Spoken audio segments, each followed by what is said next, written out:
What's up, guys? Welcome to Asking for a Friend. Are we ready for today's question? Ready? Let's do it. Here we go.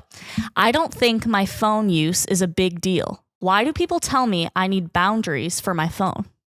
This is a good question. I'm glad somebody asked it because I don't necessarily think that this is just like a kid's question. No, I think everyone needs to learn more about their phone usage. Yeah, I need to hear the answer to this question today. For sure. But like, let's start because it's going to be real easy to just like bash phone use and just be like, oh, phones are evil. That's not what we're about. We're not telling you. We both have phones. Yes. It's not all bad. We both have smartphones. They're not dumb phones. Like okay. So some of the good things about having a phone. Yeah. You can communicate with people like at any time. Amazing. Yeah. And a step further, not only can you communicate, but you can connect, right? Like you can like check in with people. You can like, hey, we haven't had youth group for a few weeks. Just wanted to say, hey, how's it going? You can talk about even hard things using FaceTime, whatever. Absolutely. Like there are so many ways you can connect to your community using your phone. Absolutely. 100%. Also, phones are great for informational purposes, learning, like growing, listening to audiobooks and podcasts, watching the show. I love a good podcast. Like there's a lot of things that you can learn or be informed about through the use of a phone. It's so much easier than having to like go to a computer or like go somewhere that has the internet. Like you just can do it on your phone. And lastly, sometimes you need your directions. Okay. Google Maps, Apple Maps, personally an Apple Maps person, but you need it, right? Like essential at sometimes. Comments below, Apple or Google. There are some good things about having a phone. There's some stuff, even like stuff that your parents probably love about you having a phone is they can text you and be like, what time is your practice over? Yeah. They can call you and let you know they're running late. You can call your parents and be like, school's over. Where are you? Exactly. Or my practice is over. Where are you? I'm stranded, right? Important. So, important things that used to be difficult, to be honest. Yeah. Things that were difficult when I was in middle school. But those are some good things, right? But there's also, just like with everything in the world, there are some things that aren't so good either. Some things that we would probably consider bad. Yeah. One that I can think of, which if you haven't watched the episode on Snapchat, you should go back and watch it, is like you have too much privacy. Like you can talk to people in certain ways and talk to people about certain things that are not necessarily healthy for you, and no one will ever know. Like you can hide on your phone a lot. And that's not good for any of us. Like we're not just talking to students here. We're talking to everyone. Like privacy is dangerous. The Bible says we need accountability. And that's what we should be seeking, which is the opposite of privacy. Absolutely. So another problem with like not having boundaries for your phone is dependency, right? Like you're like, oh, well, I need to have my phone right now. I'm bored. I need to go on my phone, or you know what I mean? Yeah, I feel that. And like kind of an ugly word for that, or like intense word for that is addiction. Yeah. Like that feeling where you don't have your phone and that moment of panic you have, like I need my phone to survive. And maybe it's not that extreme for you, but maybe you're like, I'm feeling awkward. I want to go on my phone, or I feel nervous when I don't have my phone on me or when I can't find my phone. You know what I mean? That's dependency. And we really have to be cautious about slipping into that trap. Or even things like, I don't know how to communicate outside of my phone. Yeah. Like, I don't know how to have a conversation with a person.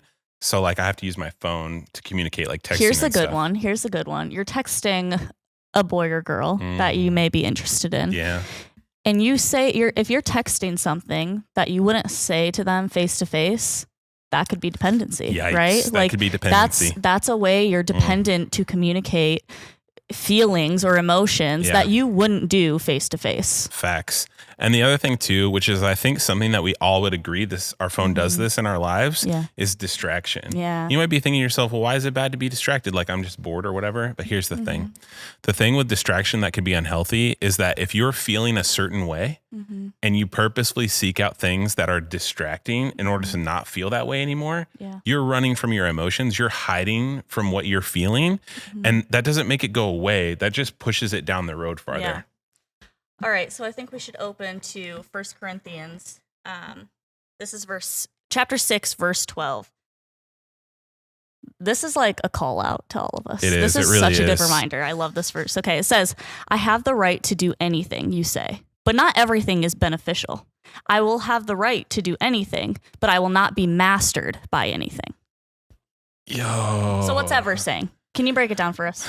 So Paul's talking to these people about this idea of like, what is lawful, meaning just because something's not inherently bad doesn't mean that it can't be a bad thing, right? Like, for instance, phones are not inherently bad. And so what he's saying is these people are like, look, there's no law against it. Yeah. It's not like illegal for me to do it. God's law doesn't say for me to not have a phone. Which that's such a good cop out, right? We use that cop out all the time with a lot of different things, but phone use is a great one. Absolutely. But what Paul's point is like, yeah, but I purposely stay away from stuff that's kind of in the gray area, that's on the border, because those things want to be my master. Those things want to control my life instead of Jesus controlling my life. Yeah, that is so good. So our honest evaluation is you need to have boundaries for your phone. Absolutely. Just like you need to have boundaries for everything. So can I just say though? Yeah. There are some people who are probably like, this is dumb right now. Yeah. Let me just challenge you with something. I'm going to do this myself this week. It's going to be scary. Take a real honest look at your screen time. Like how many hours and minutes you're spending on your phone. Because I bet even if you think you're not spending that many, you are. Yeah. And so that would be a starting point. And then if they want to put some boundaries up, what are some good boundaries that we can put up for our phones?